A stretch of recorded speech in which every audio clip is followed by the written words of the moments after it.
কণ্ঠস্বরে সে দেশের বর্ণবাদ দূরীকরণের জন্য তিনি প্রচেষ্টা চালিয়েছিলেন। নেলসন ম্যান্ডেলা যেমনি করে সে দেশের মহানায়ক, তেমনি মুক্তিযুদ্ধের মহানায়ক, স্বাধীনতার অভিসংবাদিত নেতা, হাজার বছরের শ্রেষ্ঠ বাঙালি। আজকের দিনে তাকে স্মরণ করলে হয় না। তিনি বাংলার অভিসংবাদিত নেতা, চিরঞ্জিত, এ বাংলার পার্থসারথী সূর্য সন্তান বঙ্গবন্ধু শেখ মুজিবুর রহমানের প্রতি আমি শ্রদ্ধা নিবেদন করে আজকের অনুষ্ঠান সূচনা করতে যাচ্ছি।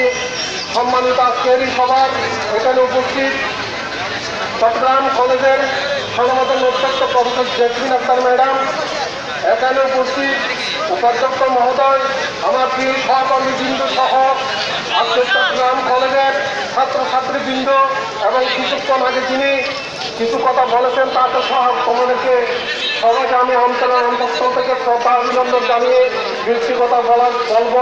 সম্মানিত উপস্থিতি, আজকে যেখানে দাঁড়িয়ে রক্তদান কর্মসূচি অনুষ্ঠিত হতে যাচ্ছে, সব কিছুর পিছনে আছে বাংলাদেশে অভিসংবাদিত মহানায়ক বঙ্গবন্ধু শেখ মুজিবুর রহমান।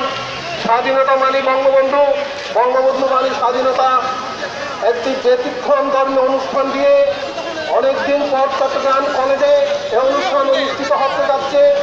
নতুনত্ব যদি আমি কিছু বলে থাকি সেটি হচ্ছে আজকের এই অনুষ্ঠানে রক্তদান কর্মসূচি প্লাস বুদ্ধিজীবী দিবস, যেটি কখনো চট্টগ্রাম কলেজে হয়নি।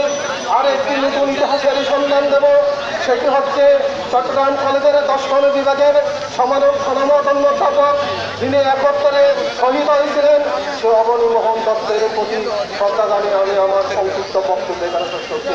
সবাইকে ধন্যবাদ।